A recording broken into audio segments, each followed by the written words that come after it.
será que a IMC ainda serve para avaliar a obesidade? E a gordura visceral? Qual a importância dessa medida nessa avaliação do peso, da gordura corporal? E a vitamina D? Qual é realmente a importância dela no metabolismo? Nos últimos anos, houve uma revolução na endocrinologia, muitas atualizações, conceitos que vai e vem, vitamina D que vai e vem, números que vão, métricas que vão e vêm. E aí, o que é realmente verdadeiro? Quais são os mitos? O que nós precisamos realmente saber e o que realmente funciona? É sobre isso que nós vamos conversar aqui hoje. Mas antes, roda a vinheta.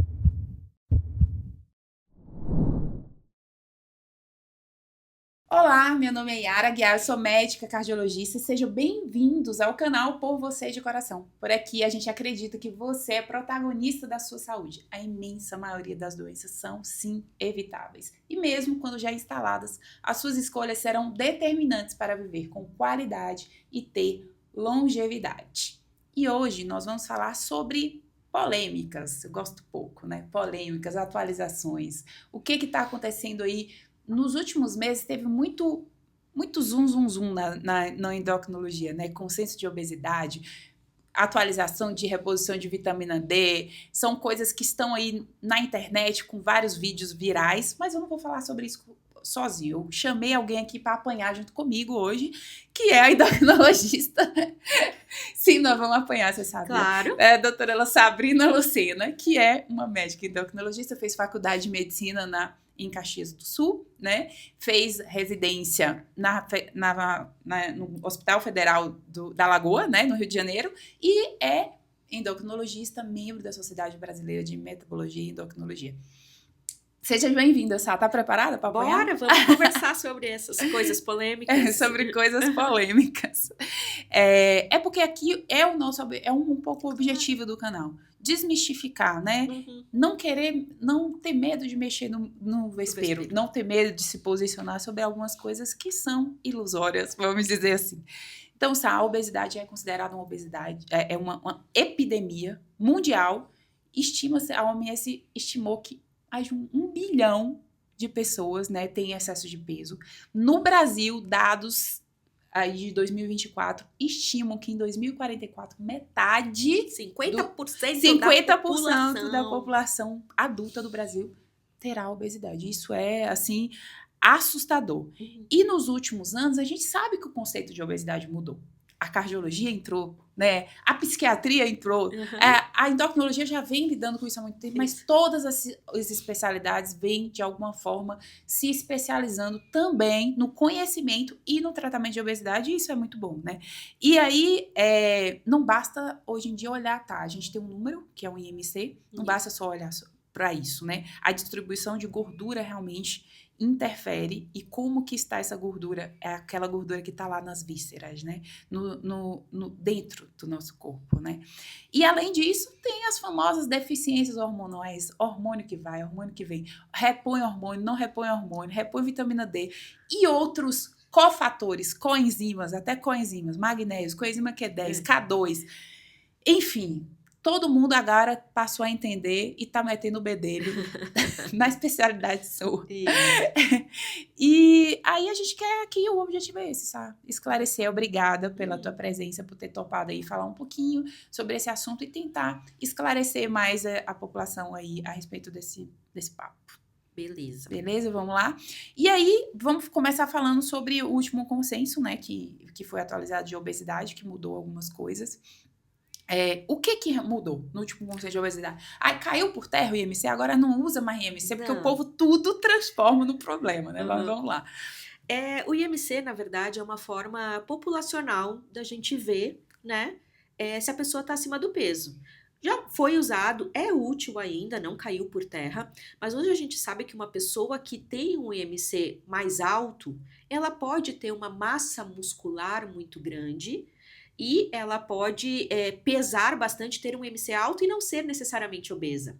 Do contrário também, uma mulher, existe as falsas magras, né, que a pessoa pode ter um peso normal, um IMC normal, falando IMC, né, que é o cálculo do peso dividido pela altura ao quadrado, ter um IMC normal e ela, na verdade, ser muita gordura e pouco músculo. Então, é para englobar essas pessoas que o cálculo do IMC não é que ele está caindo por terra, ele tem que ser junto com alguns outros parâmetros para a gente dizer se realmente a pessoa tem ou não, né, o sobrepeso ou obesidade. Sim, e aí ele serve também, tudo quando a gente vai falar em grande população, a gente faz um screening. Aquele screening, aquilo que é mais fácil. Não é fácil, um rastreamento. Não é fácil você medir gordura visceral ou de toda a população. Exato. Você fazer um cálculo, que é um cálculo simples aí, como você mostrou, do peso sobre a altura ao quadrado, é algo simples. Você ir na sua casa agora, já vai pegando a calculadora e vendo qual é o seu IMC. Ok, mas ele deu normal. Será que você, nessa população, será que você não tem risco nenhum do ponto de vista metabólico ou cardiovascular? Ou deu muito alto, realmente aquilo é obesidade, mas ele serve como rastreamento para a imensa maioria da população e ele não vai ser caiu por terra e você não utiliza mais. Tem alguém aí calculando seu IMC, deu 30, agora não. Isso não serve para nada. Não, serve sim. Na verdade, o IMC ele ajuda exatamente por esse rastreamento populacional, por ser fácil de ser feito, né? Mas ele tem que ser associado a alguma outra coisa. Né? Como eu expliquei, existem as exceções, existem as pessoas que têm muito músculo e pode ter um IMC de obeso e não ser obeso. E existem as pessoas que têm muita gordura e pouco músculo, e aí acha que aquele peso ali é o normal e não é. E pegando esse gancho, fala um pouquinho aí desse valor, por exemplo, da porcentagem, né, de gordura ideal para a saúde, tanto do homem quanto para a mulher. Então, a porcentagem de gordura é um pouco mais difícil da gente fazer. Falando em rastreamento, junto com o IMC, o que seria legal da pessoa fazer em casa? Né? Porque o percentual de gordura a gente exige um equipamento para poder fazer. A cintura abdominal não, né? Então, por exemplo, vamos dar um exemplo. Eu tenho um IMC de obesidade. Será que eu tenho um risco aumentado cardiovascular ou metabólico? Será que eu tenho um aumento da minha gordura visceral? Uma forma da gente fazer é com a cintura abdominal. Então, medir simplesmente a tua cintura. Então, pega entre a costela e aquele ossinho do quadril, a menor circunferência que você tiver, geralmente é onde está o umbigo, né? Uhum. Você mede com uma fita métrica normal. E aí, se você for homem e a tua cintura abdominal for acima de 102, sim, você tem um risco aumentado, né? Bem alto, aliás, de ter uma gordura visceral e um risco cardiovascular. E se for acima de 90 para a mulher também. Lembrando que, na verdade, assim, ele fica muito mais alto acima de 102, né? Mas no caso do homem, acima de 94, esse risco já começa a aumentar, né? Então, não é uma coisa assim, você vai aumentando gradativamente, acima de 94 o risco é menor e acima de 102 ele é muito maior, mas acima de 94 já oferece um risco, assim como para mulher acima de 80 ou acima de 88, 90. 88, aí o risco cardiovascular da mulher ela já vai aumentar bastante. Isso. E aí, mas falando sobre quando você tem acesso a uma avaliação da porcentagem de gordura, o que seria um normal para um homem e o que seria um normal para mulher? Em torno de 25% para homem e 30% para mulher. Abaixo, né?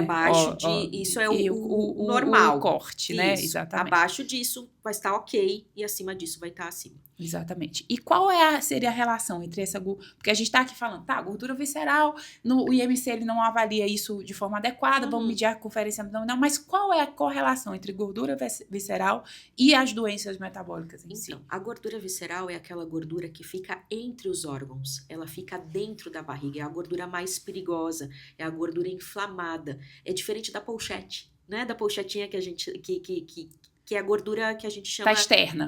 Subcutânea. Então, a gordura visceral é a que a gente fala que é a mais perigosa, que é a que realmente dá o risco de você ter um infarto, de você ter um derrame, de você ter diabetes, de você ter gordura no fígado, né? Então, é aquela gordura entre os órgãos e que tá principalmente ali na barriga, né? Na cintura abdominal.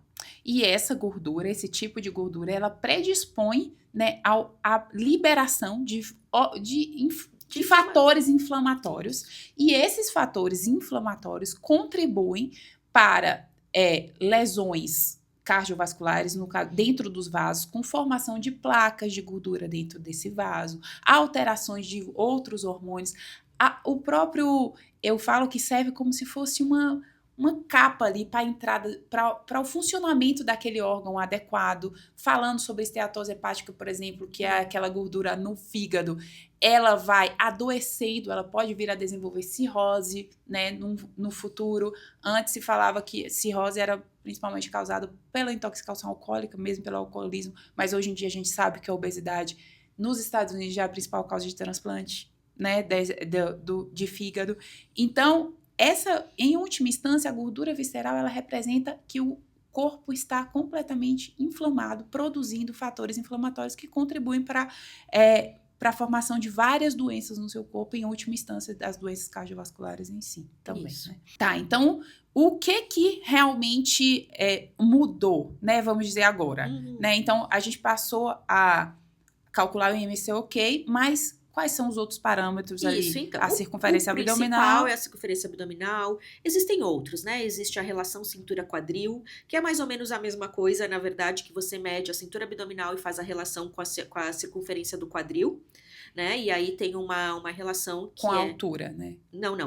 A cintura-quadril e depois tem a circunferência e a altura. Então, isso, são duas diferentes. Medidas, exato. Mas falando assim de uma coisa mais fácil, populacional, existe várias formas da gente medir essa gordura. Então, relação cintura-quadril, relação cintura-altura, o próprio porcentagem de gordura por bioimpedância ou por DEXA, tá?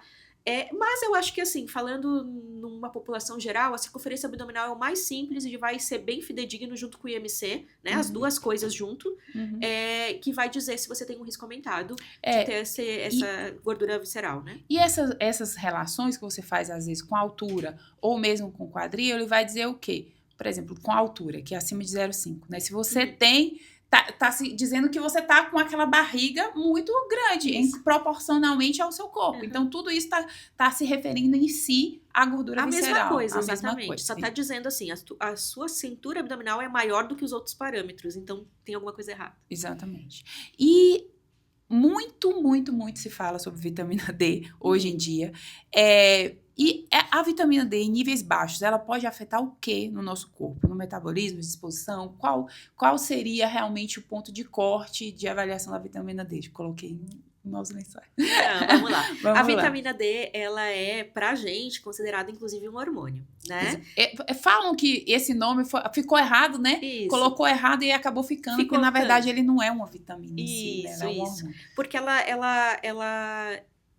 ela é muito importante para o metabolismo ósseo. Ela é um cofator, né, para o metabolismo ósseo. Então, assim, pessoas que têm risco de ter osteoporose, osteopenia, quem é idoso, tá dentro de uma população que tem um fator de risco maior, aí sim, nesses pacientes, a gente tem que deixar a vitamina D mais alta. Então, qual é o ponto de corte? Aí pegou, né? Mas assim, geralmente, numa população geral que não tá dentro desses fatores de risco, que são obesidade, gestante, idoso, osteoporose, é até 20. Essas pessoas que estão dentro desses grupos de risco, a gente tenta deixar acima de 20, de preferência em torno de 30. É o que eu faço na minha prática clínica.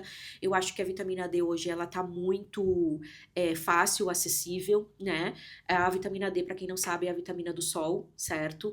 E aí também... Que é o colecalciferol, né? Isso, que é a vitamina que é isomerada, né, na nossa pele, pelo sol, certo? E aí, ela é muito importante, então, como cofator, para essa questão óssea, do metabolismo do cálcio. Ela é importante para a questão imunitária, que ela também é cofator para a questão de imunidade. Então, sim, é interessante ter a vitamina D para uma população geral até 20, para uma população de risco acima de 30? Sim, ok. Você não pega sol o suficiente, você está sempre trancado, você não é aquela pessoa que tem o hábito de pegar um solzinho todos os dias, tem que dosar a vitamina D. Aí é importante ter ela um pouco mais alta. Aí, assim, 90% da vitamina D, ela advém do sol. Existem alguns alimentos, né, que pode, mas a imensa maioria vem do sol. Isso. Então, a melhor fonte de vitamina D seria essa exposição solar. E aí, quais são, por essas últimas avaliações, a população que tem realmente indicação de dosar todo mundo deveria dosar vitamina D? Isso é algo que, chega ali, vamos dosar vitamina D de todo mundo? É quem só essa população de risco deveria repor, e se eu tô ali com a vitamina D, né, não tenho nenhuma comorbidade, não sou obesa, não tenho nenhum outro fator de risco, tô com a vitamina D de 25, tá ok? Ok. Entendeu? Tua vitamina D tá acima de 20. Exatamente. Então, você não precisa manter. E aí, vamos falar a respeito do quê? Tá, você não precisa. Algumas vezes você não tem indicação nem de dosar, não tem indicação de repor. E o excesso dessa vitamina D, o que ele pode causar? Importante. O excesso da vitamina D pode dar essa desregulação no metabolismo do cálcio. Então, as pessoas hoje em dia dizem, eu preciso ter uma vitamina D muito alta. Não, tá? A tua vitamina D até 60 tá excelente.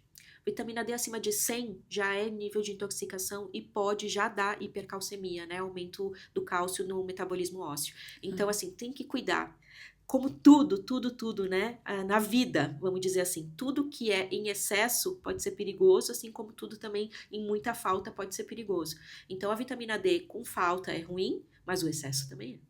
Exato. E esse excesso de vitamina D, com esse que tem uma interferência no mecanismo do cálcio, por exemplo, ele pode vir a se depositar nos vasos sanguíneos, né? Tem interferência em acelerar a aterosclerose também, além de problemas renais, porque esse excesso de cálcio, ele acaba indo para ser eliminado pelo rim.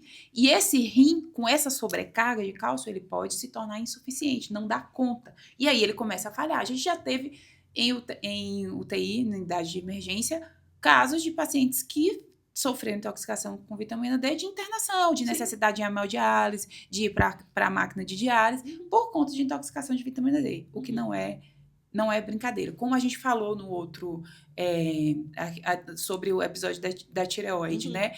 O corpo, ele tem glândulas que dão sinais para produção ou para inibição. Agora você tem que produzir, agora você tem que inibir. Por um motivo fisiológico. Existe esse equilíbrio de homeostase fisiológica. Então, essa reposição externa em excesso, com o objetivo de melhorar a imunidade, com o objetivo de melhorar, porque você não vai ficar mais doente se você tiver vitamina D alta, né? Então, não é assim que funciona. Isso. Yara, não adianta você ter uma vitamina D de 80 e não dormir 7 ou 8 horas por noite, não fazer exercício, comer só industrializado, entende? A tua imunidade vai ficar ruim de qualquer forma. Então, não é a vitamina D que vai deixar você imune. É o conjunto da coisa, e se você tiver uma deficiência de vitamina D, aí vale a pena repor. Então, é muita aquela coisa, as pessoas querem um milagre. Eu quero tomar um negocinho e quero ficar bem, não quero nunca mais gripar, não quero mais nada. Mas o que você faz além para tua saúde? Com certeza. Entende? E aí, hoje em dia também, um outro papo que fala muito, que eu vejo muito em rede social, começa o gancho assim, você tá com aquele cansaço que não melhora nunca? Aquele cansaço, você tá cansada, você tá mal, tá ficando doente o tempo inteiro? Quais são realmente as vitaminas ou as deficiências que têm relação com o cansaço, aquele cansaço mais persistente? Isso. De novo, cansaço é multifatorial, né? Então, sim, vamos lá. Vamos fazer checks, né? Você dorme 7 a 8 horas por noite? Não, doutora, durmo. Beleza. Dorme bem, né? Porque não é só deitar. Você dorme e acorda, descansa. Dormir, né? Não é tipo acordar várias vezes e tal, né? Você faz exercício 3 vezes na semana? Faço. Beleza. Vamos ver aqui os teus exames, né? Tua tireoide tá ok? Tá ok. Então essa já tirou o cansaço. A tua vitamina D tá boa? Tá boa. Né? Tá boa, tá até 20 se você não tem risco, ou você é do grupo de risco, tá acima de 30? Beleza. Não tá, a gente repõe. O teu estoque de ferro, a tua ferritina, principalmente para mulheres que sangram, né? Você tá com algum princípio de anemia? Tua ferritina, o teu estoque de ferro, ele tá baixo? Vamos repor ferro. B12. A tua B12 tá boa? Né? A B12, por exemplo, hoje a principal fonte de B12 é a carne vermelha. Muita gente não tem comido, né, carne vermelha. E também, claro, como tudo na vida, o excesso é ruim, mas também a falta, né, a B12 só tem na carne vermelha. Então, tem sim essas coisas que a gente tem que olhar. Então, reformulando, tem que olhar o TSH, tem que olhar ferro, tem que olhar B12, tem que olhar D, tem que olhar o estilo de vida do paciente. Que é o principal, né? Porque, na verdade, você tendo um estilo de vida... Se você, além do sono que você citou, do sono, da atividade física, você tá super estressado, tá com uma carga de trabalho muito estressante, isso tá interferindo na tua qualidade de vida também, né? Como que tá a tua alimentação? Que tipo de alimento você come, né? Você é aquela pessoa que não se nutre de todos os macronutrientes, né? Ou fontes de proteínas saudáveis, fonte de carboidratos, fontes de gorduras, que também boas, são importantes. Os outros, os micronutrientes, você come fruta, você come fibra, você come vegetais, que sim, esses alimentos não são... não podem ser menosprezados, porque ali está a fonte de magnésio, né? Ali que o povo tanto fala, K2, né? Outras fontes que são os micronutrientes e as vitaminas, as próprias vitaminas C, vitamina A, outras vitaminas que estão presentes nesse alimento. Então, essa suplementação demasiada, né, que se tornou, que todo mundo hoje tem que abrir a mão e tá ali comprando 8 comprimidos para tomar de manhã, virou uma epidemia disso, e as pessoas esquecem que todos esses nutrientes estão presentes em num prato colorido, né? Então, você comer bem, fazer um prato colorido, você vai ter todas as suas vitaminas ali. Pontualmente, você pode ter uma deficiência que outra, é válido você fazer, sem dúvida. Né? Claro. Mas assim, foi aquilo que a gente conversou ali antes, né? Não adianta construir uma casa pelo telhado. Faz a base primeiro. Você tá se alimentando bem, você tá cuidando da tua saúde física, espiritual, mental, você tem bons relacionamentos, você tá muito estressado no trabalho, você não tem tempo para nada, você é o último da fila. Entende? Você cuida do seu pai, da sua mãe, do seu filho, do seu cachorro, do seu marido, e você é o último. Entende? Não, você tem que ser o primeiro da fila. É porque as pessoas, elas têm uma necessidade de atribuir a um resultado todos os problemas dela, porque ela tem a necessidade de achar que aquela suplementação daquele resultado ruim, ela vai melhorar a vida dela. Quando, na verdade, você tem que olhar para a sua vida em todos os aspectos, em todos os parâmetros do seu estilo de vida. E não, eu falo, não adianta fazer suplementação de colocar uma mão cheia de comprimidos, sendo que você não faz o básico. Exato. Né? Então não tem, né, varinha de condão, almoço grátis. Você tem que fazer a sua parte também, né? Eu adoraria, às vezes eu falo isso para os pacientes, eu adoraria ter uma varinha de condão, tirar tudo o que você tem de ruim. Mas a gente tem que ver que é muito mais complexo, é muito mais difícil da gente resolver do que uma simples suplementação. Vai te ajudar? Vai te ajudar. Em alguns casos, sim. E vai fazer 100%? Não vai. E existe uma relação entre deficiência, fatores de deficiência hormonal e aquela fadiga. Quais seriam essas vitaminas ou esses hormônios? Que, por exemplo, é aquela fadiga que a pessoa descansa e não melhora.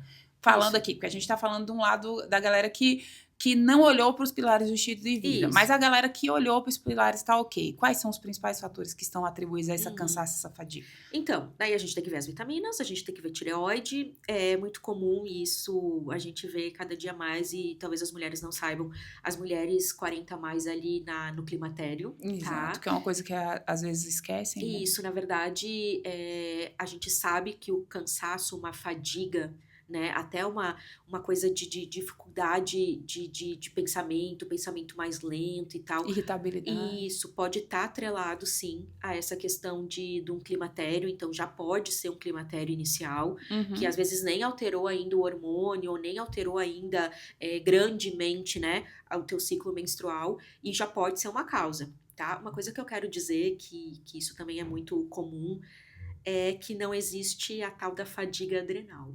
Por favor, fala disso. Das mitocôndrias também. Vamos lá, vai. Então, o que acontece?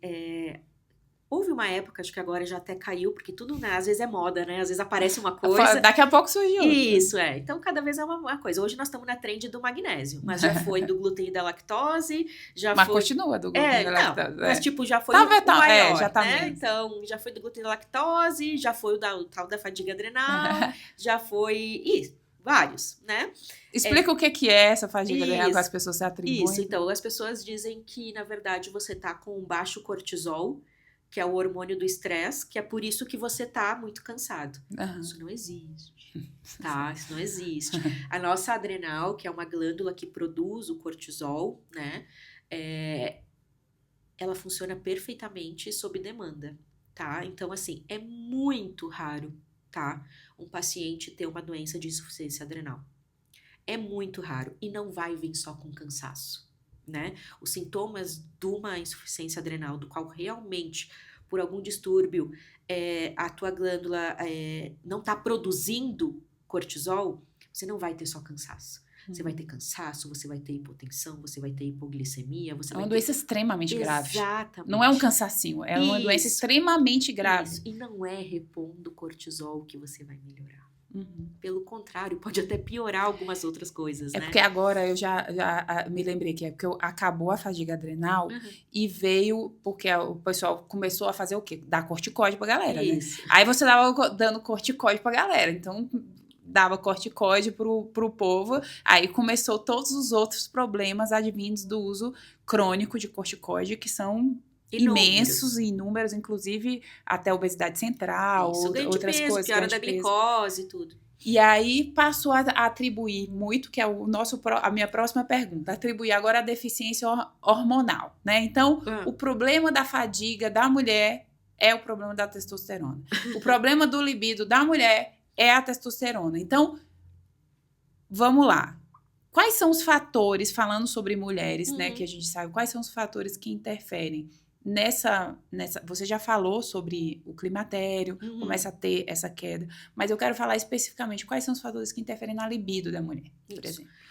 A libido da mulher, ela é extremamente multifatorial, mas extremamente. Ela depende, claro, do hormônio, mas ela depende do cansaço, do relacionamento, do estresse do dia, ela depende de como a mulher tá. Entende? Então, ela é diferente do homem. O homem, ele tem um estímulo que é rápido. Às vezes é visual, às vezes é tátil. A libido do homem é muito diferente da mulher.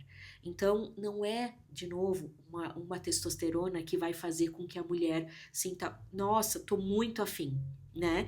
E se for, é porque ela já tá em níveis muito perigosos, altamente, já em níveis de anabolismo. É isso. Então, assim, aí já o benefício, ele tá muito mais abaixo do risco, né? De ter uma trombose, de ter os efeitos colaterais do excesso da testosterona na mulher, né? Que é o engrossamento da voz, aumento de clitóris, aumento de pelos, queda de cabelo. Então, assim, a libido na mulher, ela pode, tá? E ela tem uma tendência realmente de cair bastante quando começa o climatério, a menopausa, exatamente porque uma das fontes da produção de testosterona da mulher é o ovário, que é o que começa a falhar, né? No climatério, menopausa.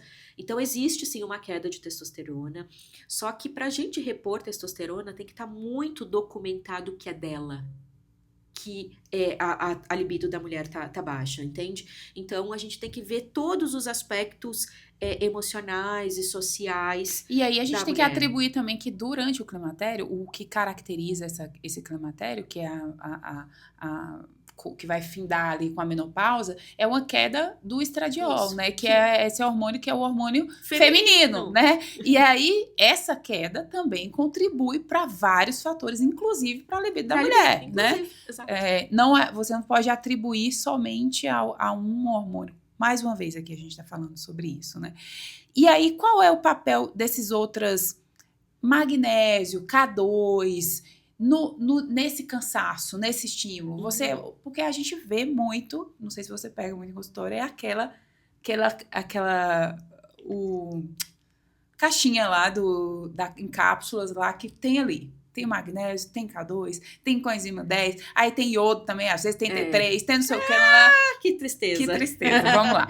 Qual é o papel desses cofatores, né? Desses metabólicos, desses eletrólitos também, especificamente? Nossa, Yara, teu magnésio tá baixo? Vamos repor magnésio. Teu magnésio tá normal? Não vamos repor. Exatamente. Sabe? Então, assim, mas eu tenho a impressão que quando eu tomo magnésio inositol, eu durmo melhor e tal. Bom, de novo, cada um tem a sua individualidade, né? Então, a gente tá falando aqui de ciência. A gente não tem estudos, né, robustos que digam assim, repor magnésio vai fazer você dormir melhor, tá?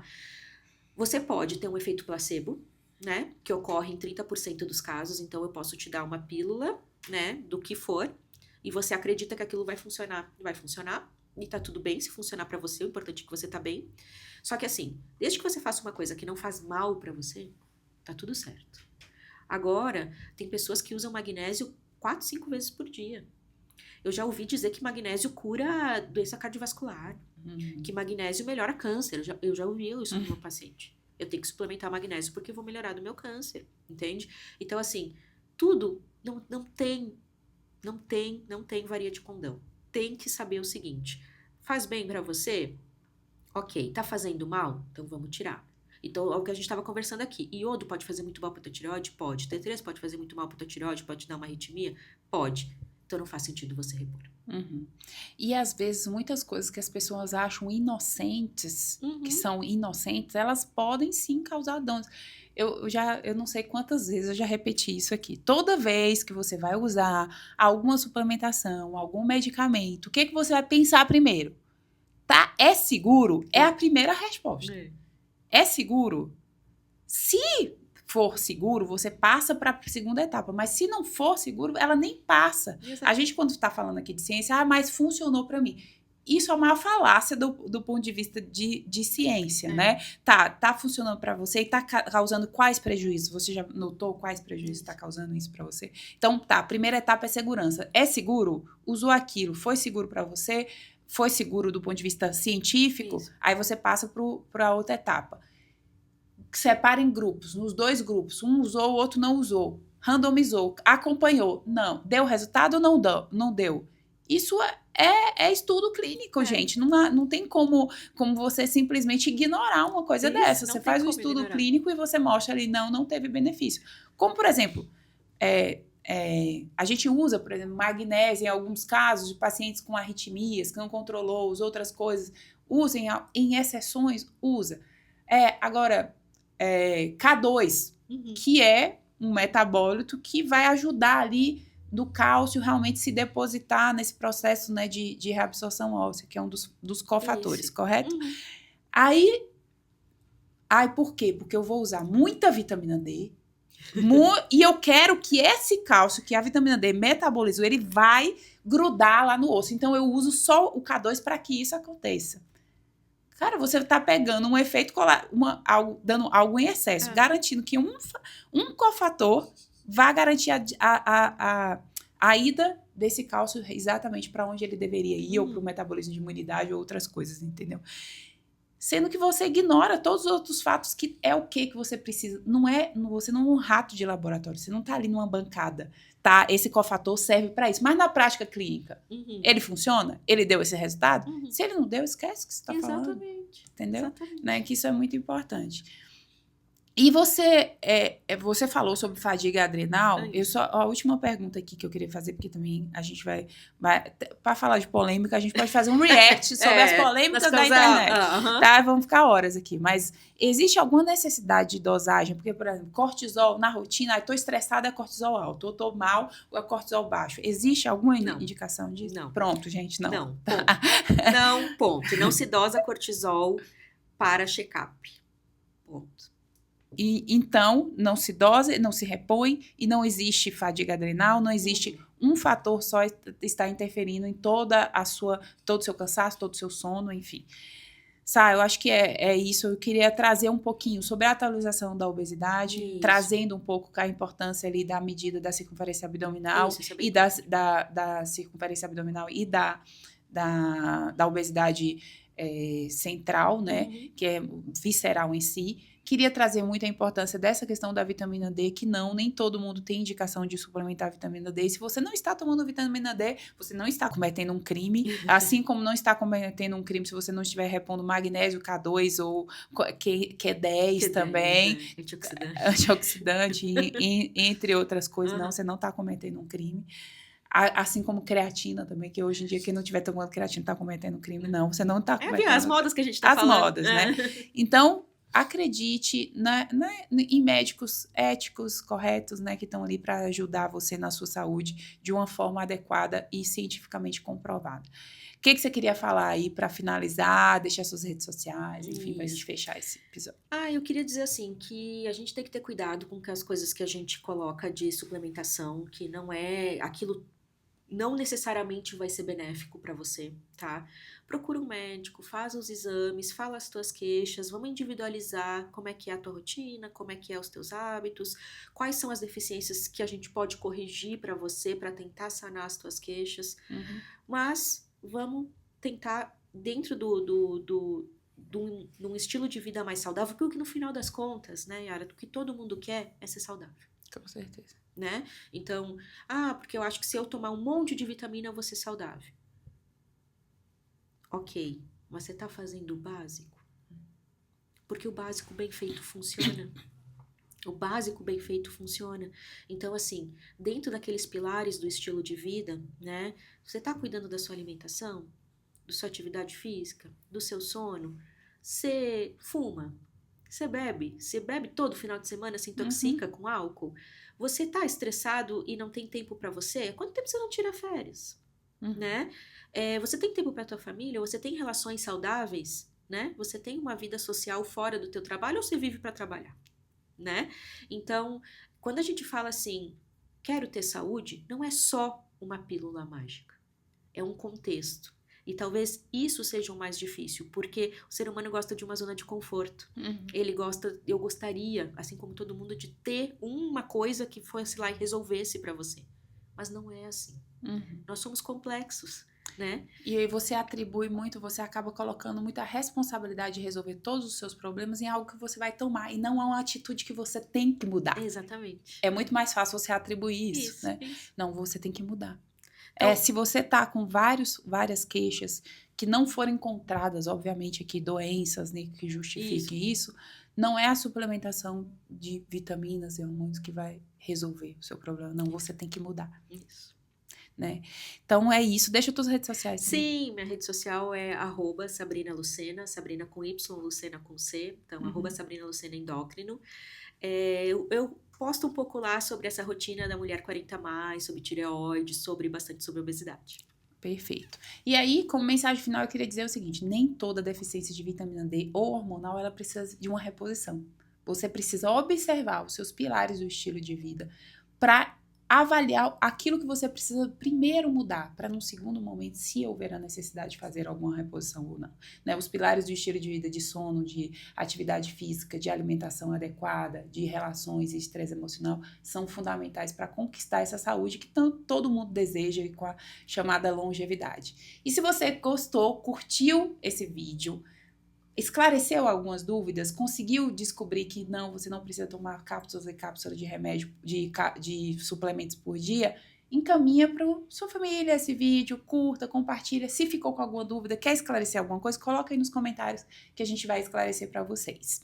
E a minha rede social é doutora Yara Aguiar, me segue lá para mais orientações e vídeos. E esse foi mais um Por Você de Coração.